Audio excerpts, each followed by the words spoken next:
প্রাণ গিয়েছে প্রায় ৭,০০০ মানুষের। বিষয়টা নিয়ে তদন্ত করছি, but now Noor is back. তোদের পার্টিতে একটু ধামাকা করতে আসলাম। দেখে নিলাম নির্জন নেওয়ালের এজেন্ট নূর। এটা একটা ক্রাইম ইনভেস্টিগেটিং থ্রিলার টাইপের ওয়েব সিরিজ, যদিও তারা ইউটিউবে নাটক হিসেবেই আপলোড করছে। এখন প্রশ্ন হচ্ছে নাটকটা কেমন ছিল, আমার কাছে কেমন লাগছে। প্রাণ গিয়েছে প্রায় ৭,০০০ মানুষের। সত্যি বলতে নির্জনের নাটকগুলো আমার কাছে বরাবরই জোস লাগে, আর তার কারণ হচ্ছে তার নাটকগুলোতে সাউথ ইন্ডিয়ান মুভির একটা ভাইব পাওয়া যায়। এরকমই একটা আশা নিয়ে এজেন্ট নূর দেখতে বসছিলাম, বাট হতাশ, আমি খুবই হতাশ। আর কেন হতাশ, নাটকটা কি আসলেই ভালো হয় না, আর আপনাদের কি দেখা উচিত হবে, এই সবকিছু নিয়ে আজকের ভিডিও। তো চলুন শুরু করা যাক। আসসালামু আলাইকুম, দিস ইজ ফারাবি। নামাজ বাদ দিও না বন্ধু, এপারের চেয়ে ওপারের জীবন বেশি সুন্দর। আচ্ছা, ছোট্ট একটা প্রমোশন, আপনারা যারা আমার আপুরা আছেন শাড়ি খুবই পছন্দ করেন, তারা নবাবজাদি থেকে ঘুরে আসতে পারেন। আমার ছোট ভাই রাফিন নিউ স্টার্ট করছে, দেখলাম খুবই সুন্দর সুন্দর শাড়ি নিয়ে আসছে। আই হোপ আপনাদের পছন্দ হবে। আমি ক্যাপশনে অথবা পিন কমেন্টে পেজ মেনশন করে দিব, একটু ঘুরে দেখতে পারেন। আচ্ছা, গল্পের শুরুটা হয় একটা মুখোশ পরা মানুষ দিয়ে, যে কিনা শহরের বিভিন্ন জায়গায় গিয়ে গিয়ে জি ভাইরাস নামে একটা ভাইরাস ছড়িয়ে দেয়, যেটা নিয়ে পুরো শহর তোলপাড় হয়ে যায়। সাধারণ মানুষের মধ্যে আতঙ্ক ছড়িয়ে পড়ে। মিডিয়া থেকে শুরু করে প্রশাসন, সব জায়গায় জাস্ট একটাই নিউজ, জি ভাইরাস কিভাবে ছড়ালো, কোথা থেকে আসলো, নাকি কেউ ইচ্ছাকৃতভাবে এই কাজটা করলো, এটা জানার জন্য প্রশাসনের উপর মহল থেকে নিচের দিকে চাপ দিতে থাকে। আমার মানুষ মারা যাচ্ছে। ঠিক তখনই এই সকল প্রশ্নের উত্তর খুঁজে বের করার জন্য দায়িত্ব দেওয়া হয় এজেন্ট নূরকে। But now Noor is back. আর এই এজেন্ট নূরই হলো আপনাদের নির্জন নেওয়াল, যে কিনা এমন কোনো মিশন নাই যে মিশন ফেল করছে। এই মিশনেও সে সাকসেসফুল হয় এবং যারা এই ভাইরাস ছড়াচ্ছিল তাদের খুঁজে বের করে এবং শেষ করে দেয়। বাট আনফরচুনেটলি একজন মারা যাওয়ার আগে তারে বলে যায় সে এই গ্রুপের বস না, তার উপরেও বস আছে, নাম ফ্যান্টম।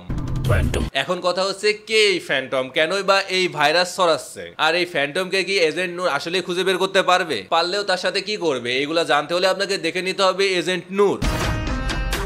ইউটিউবে পেয়ে যাবেন, সো দেখার জন্য আপনাদেরকে খুব একটা ঝামেলা পোহাতে হবে না। আচ্ছা, এখন কোয়েশ্চেন হচ্ছে নাটকটা আমার কাছে কেমন লাগছে, আমি আপনাদেরকে এই নাটকটা দেখার জন্য সাজেস্ট করতে পারি কিনা। প্রথম কথা হচ্ছে, দেখেন নির্জনের নাটক আমার খুবই পছন্দ, এক কথায় বলতে পারেন আমি নির্জনের নাটকের ফ্যান। আর সেই জায়গা থেকেই এজেন্ট নূর নাটকটা দেখা, কিন্তু সত্যি সত্যি এবার আমি হতাশ, খুবই হতাশ।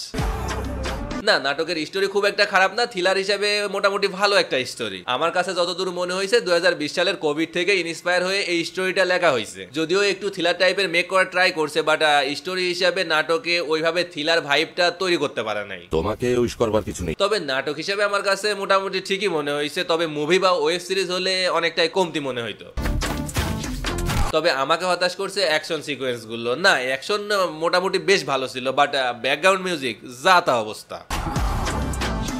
যেখানে নিশান কুরাইশের মতো একজন ফাইট ডিরেক্টর কাজ করছে, সেখানে ফাইট সিনগুলো ভালো হবে এটাই স্বাভাবিক, বাট ব্যাকগ্রাউন্ড মিউজিকের জন্য অ্যাকশন সিনগুলো যা তা লাগছে।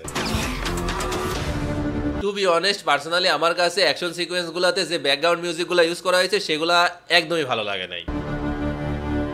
ব্যাকগ্রাউন্ড মিউজিকের মধ্যে না থ্রিলার ভাইব আছে না অ্যাকশন, মানে কেমন জানি দিয়ে দেওয়া দরকার ব্যাকগ্রাউন্ড মিউজিক, তাই দিয়ে দিছে, এরকম একটা অবস্থা।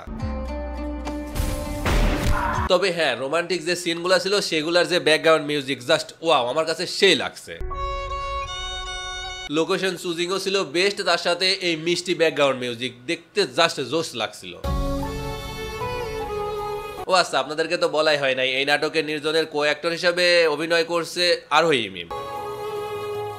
নির্জনের সাথে লাভ সিনগুলোতে মোটামুটি ভালো অভিনয় করছে। ডাবল এক্সপ্রেসো ফর নূর। এই প্রথম আমার আরোহী মিমের অভিনয়টা ভালো লাগলো। আমি শেফ, আমি সেলস, আমি ওনার। আর নির্জনের অভিনয় নিয়ে তো নতুন করে কিছু বলার নাই, তার ভয়েস ডেলিভারি গুলাই জোস লাগে, আর কিছু কিছু dialogue. Oh no no no, not at all miss. একা হাতে এত কিছু সামলানো ইজ নট এ জোক। আমি হলে তো পারতাম না। এই নাটকের সব থেকে আমার পছন্দের ডায়লগটা হচ্ছে, আপনিও মানুষ আমিও মানুষ, তফাৎ শুধুই শিরদাঁড়ায়। এছাড়াও শতাব্দী ওয়াদুদ, সমু চৌধুরী, ফারুক আহমেদ সহ বাকি যারা ছিল তারা বেশ ভালো অভিনয় করছে। তবে সব থেকে বেশি ভালো অভিনয় করছে শতাব্দী ওয়াদুদ, আমার কাছে পার্সোনালি মনে হয়েছে।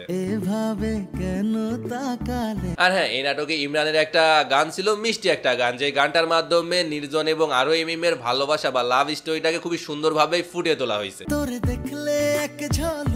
নাটকটা সিনেমাটোগ্রাফি, লোকেশন, কালার গ্রেডিং সবকিছুই জোস ছিল, ফাইট সিন, অ্যাকশন সবকিছুই। বাট এত ভালো কিছুর পরেও আমি হতাশ। তার একটাই রিজন, ব্যাকগ্রাউন্ড মিউজিক। মানে অ্যাকশন সিনগুলোর যে ব্যাকগ্রাউন্ড মিউজিক আমার কাছে একদমই পছন্দ হয় নাই। না দেখেন, একটা ক্রাইম ইনভেস্টিগেটিং থ্রিলার মুভির ব্যাকগ্রাউন্ড মিউজিক যদি ভালো না হয় তাহলে ওই কাজটা ভালো লাগার কথাও না। আমরা আপনার ব্যাপারে কোনো রিস্ক নিতে পারছি না। তবে হ্যাঁ, সবার রুচি তো একরকম না, আপনাদের হয়তো ভালো লাগতেও পারে। তার থেকেও বড় কথা, আপনারা যারা নির্জনের ফ্যান, তার কথা বলার স্টাইল, তার ডায়লগ ডেলিভারি এগুলো পছন্দ করেন, তারা অবশ্যই দেখতে পারেন। আই হোপ খারাপ লাগবে না। তোরা তো আর আমার সিচুয়েশনটার ব্যাপারে জানতি না। তো এই ছিল আমার রিভিউ। এখন আপনারা ডিসিশন নেন যে আপনারা নাটকটা দেখবেন নাকি দেখবেন না। আই হোপ যদি সময় থাকে তাহলে দেখতে পারেন, ভালো লাগতেও পারে। যতটুকুই, সবাই ভালো থাকবেন, সুস্থ থাকবেন। দেখা হচ্ছে নেক্সট ভিডিওতে। আর হ্যাঁ, ভিডিওটা ভালো লাগলে একটা লাইক মেরে দিবেন, আর না লাগলে দিস চ্যানেলে যতটা ইম্পর্টেন্ট আছে সাবস্ক্রাইব করা লাগবে। ভিডিওটা দেখছেন এতটুকু এনাফ, তবে নামটা মনে রাখেন, ফারাবি। আর হ্যাঁ, আমাকে দিয়ে যদি স্পন্সর কিংবা বিজনেস প্রমোশন করাতে চান তাহলে আমাকে মেইল করতে পারেন, অথবা ইনস্টাগ্রামে নক দিতে পারেন। দুইটার লিঙ্কই ডেসক্রিপশনে পেয়ে যাবেন। আর হ্যাঁ, আমার সাথে কথা বলতে হলে তো আপনাদেরকে অবশ্যই ইনস্টাগ্রামে আসতে হবে। ইনস্টাগ্রামে এসে ফলো দিয়ে মেসেজ করতে হবে। আসেন, জলদি চলে আসেন। আল্লাহ হাফেজ।